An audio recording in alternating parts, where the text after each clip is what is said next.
Pasamos por último a Alejandro Álvarez Gallego, de Colombia. Es doctor en Filosofía y Ciencias de la Educación y magíster en Estudios Políticos. Alejandro ha sido vicerrector académico de la Universidad Pedagógica Nacional de Colombia y subsecretario académico de la Secretaría de Educación de la ciudad de Bogotá. Ha sido profesor de la Universidad de La Salle, de la Universidad Javeriana, de la Universidad Nacional de Colombia y de la Universidad de Santo Tomás. Y actualmente es catedrático de la Universidad Pedagógica Nacional. Es autor de diversos libros y artículos especializados en temas de educación, pedagogía y ciudad educadora. Pasamos la palabra a Javier y a Alejandro, y les animo nuevamente a que formulen todas sus preguntas, que Teresa Tobar está ya aunando y será quien las dirija a los participantes. Muchas gracias, José Antonio, y a María Teresa por la invitación hoy y creo que ustedes están viviendo un momento muy interesante, que desde Colombia les digo, de verdad nos da envidia saber que el tema del maestro, el tema de la docencia, el tema del magisterio está en la primera página del debate de la agenda nacional. Un poco por lo que decía Sigfredo, no es el tema de la docencia, es el tema del maestro. Así nosotros lo hemos llamado también en Colombia en muchas ocasiones, pero nunca hemos tenido el protagonismo que ustedes han logrado tener en la discusión política. Yo voy a plantear 4 cosas desde la experiencia colombiana y un poco en la idea de que se puedan mirar en un espejo en donde se vayan a encontrar ustedes mismos, ¿cierto? Porque eso podría ser, para eso serviría un poco la mirada comparada de países hermanos que en realidad somos muy diferentes, pero en esa diferencia quizás está la riqueza de lo que ustedes están viviendo ahora. Lo primero es, en Colombia se dieron unas condiciones para que surgiera la idea de que el maestro es un intelectual, y esa no es una idea fácil, surgió en un momento histórico que es importante describir.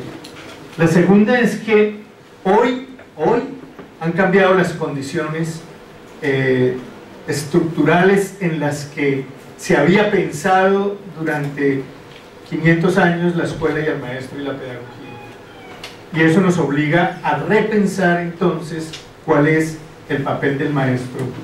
Tercero, bueno, esa es la tercera, la necesidad de reformular el papel del maestro, dado que hay unas nuevas condiciones históricas que hacen que ya sea imposible seguir pensando lo que durante muchos años habíamos creído que era el maestro.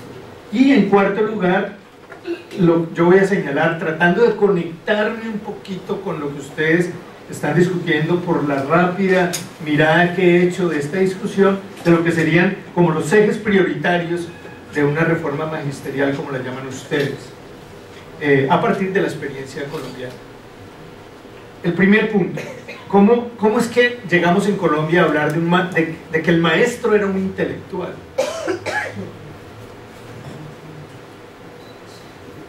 Hace apenas 40 años, cuando en los años 70 se produjo un movimiento gremial de lucha sindical que logró unas reivindicaciones que terminaron siendo no solamente gremiales, sino terminaron siendo unas reivindicaciones políticas que hicieron posible pensar al maestro como un trabajador de la cultura. Estoy hablando del estatuto docente, así lo llamamos en ese momento, que se aprobó en 1979 y que le dio estabilidad y que logró quitarle, arrebatarle a la clase política, al clientelismo y al localismo las decisiones sobre quién era maestro y quién entraba a la carrera magisterial y quién no. De manera que eso es un poco lo que ustedes llaman la meritocracia se había logrado en Colombia ya a finales de los años 70.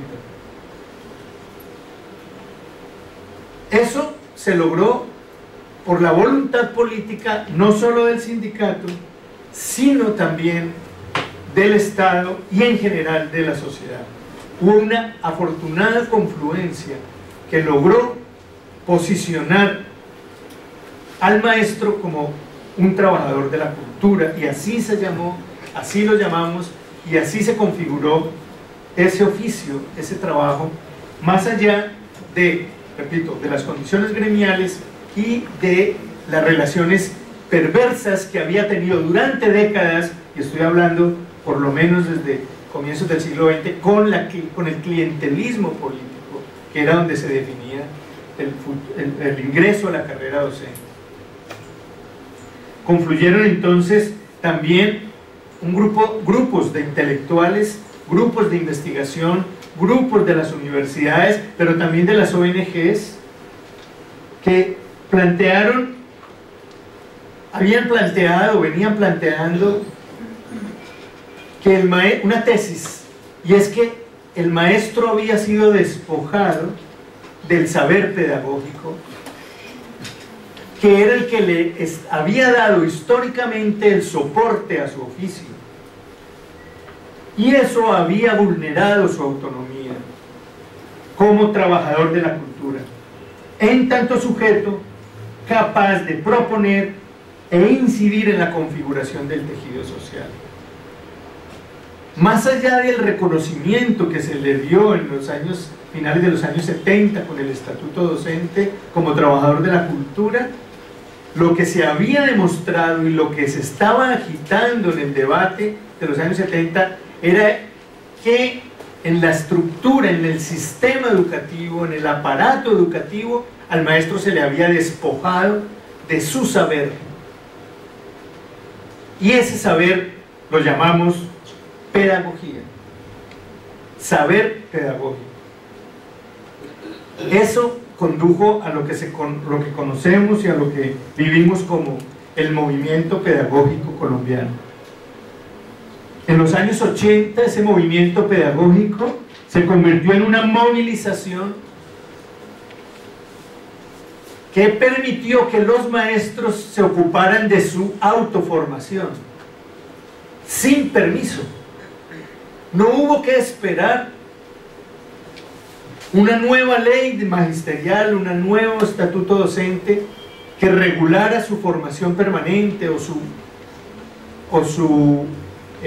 formación en ejercicio o su formación o su cualificación, sino que de hecho los maestros organizados en colectivos, organizados en redes, de la mano del sindicato, pero también de la mano de ONGs y de grupos de investigadores, lograron configurar eso que llamamos un movimiento pedagógico. Un movimiento pedagógico que estuvo estructurado alrededor de 3 ejes: una reflexión teórica, una relación de la teoría con la política y, por supuesto, con su práctica cotidiana. Ese para nosotros fue como un triángulo virtuoso: una reflexión teórica, una dimensión política de esa reflexión y una íntima relación con el quehacer cotidiano del maestro. Eso creemos fue lo que configuró ese llamado movimiento pedagógico, y eso puso en el centro del debate al maestro. Desde entonces el magisterio ganó un mayor protagonismo y ganó un mayor peso estratégico como sujeto responsable de la política educativa. Y la política no era solamente las leyes, la política no era solamente las normas, sino que la política era también el sujeto maestro, entendido como colectivo, como sujeto social, como sujeto político, que estaba en capacidad de interactuar, de dialogar con intelectuales, como intelectual con otros grupos de intelectuales, y de ser interlocutor legítimo del Estado, y plantear un vínculo, un lazo, un puente con la sociedad, con las comunidades en las que ejercía su profesión.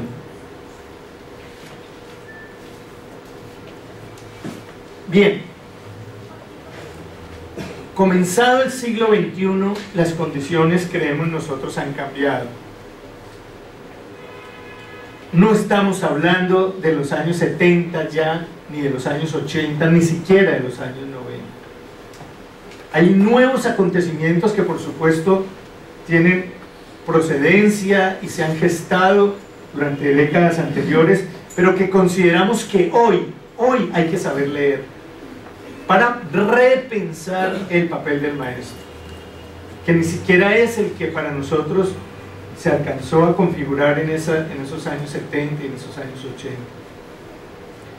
Básicamente voy a ubicar tres cosas que son apenas esbozos para pensar las condiciones históricas en las que hoy estamos obligados a repensar el papel del maestro. Por un lado, el capitalismo se desreguló la producción material y con ello el trabajo asalariado, encontrando en la industria cultural los niveles de rentabilidad que necesitaban después de la crisis energética de los años 70. Esto significó un giro en los intereses de formación de la población de la formación para el trabajo.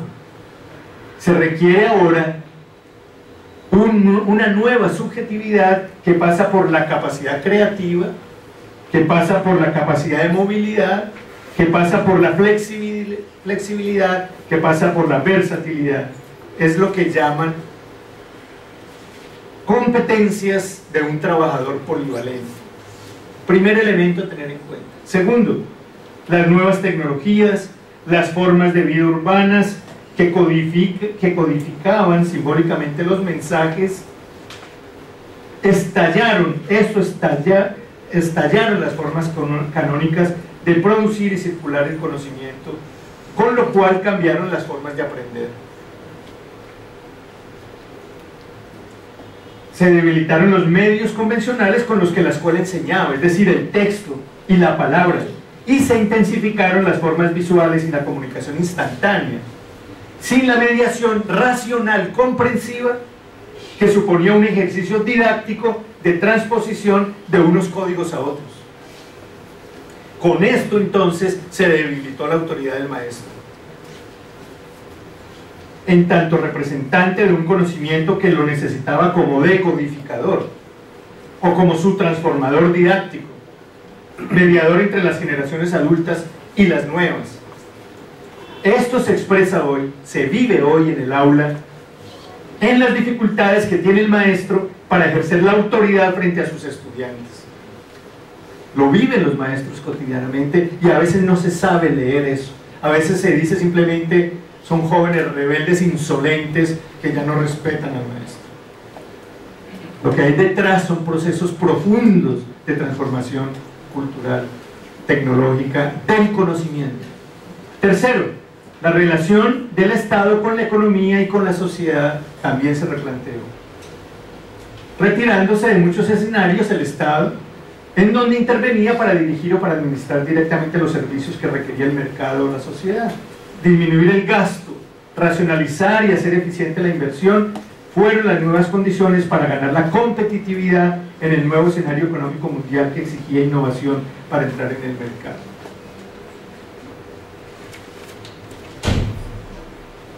Con todo eso, en tercer lugar, sigue siendo imperativo y ahora más que nunca pensar en un nuevo modo de ser maestros. Hoy quizás diríamos que lo que está en juego no es ni siquiera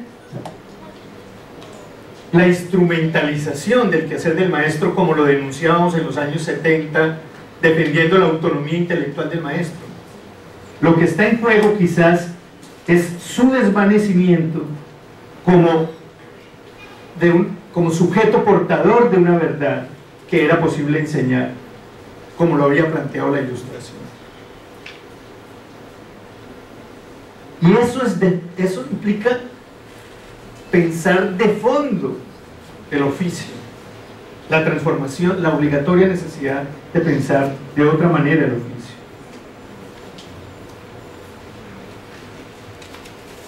Hoy pensar ese nuevo lugar del maestro implica, por ejemplo, una nueva relación entre escuela, Estado y sociedad. La escuela ya no puede seguir siendo simplemente responsabilidad del Estado. Y ojo con los riesgos, porque esto puede conllevar en términos neoliberales.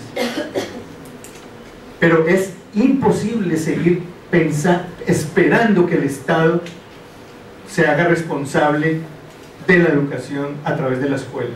Porque la escuela ha sido desbordada por múltiples agencias educativas que no regula el Estado y que no va a poder regular. Donde se forman los niños, donde se forman los jóvenes, donde se forman las nuevas subjetividades, y el maestro no puede tampoco acceder a ellos. Luego el maestro tiene que estar replanteando su relación con el Estado y con la sociedad, que podríamos llamar sociedad educadora. Por eso esa urgente necesidad de pensar esa relación escuela y sociedad educadora.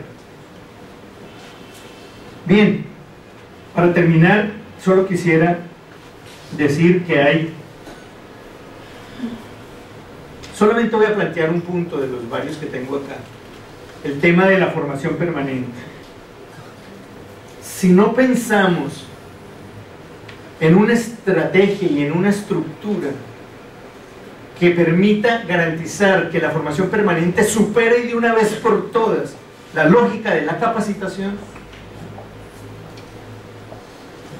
no vamos a poder resolver este salto cualitativo que necesitamos dar en el siglo XXI para repensar el oficio del maestro.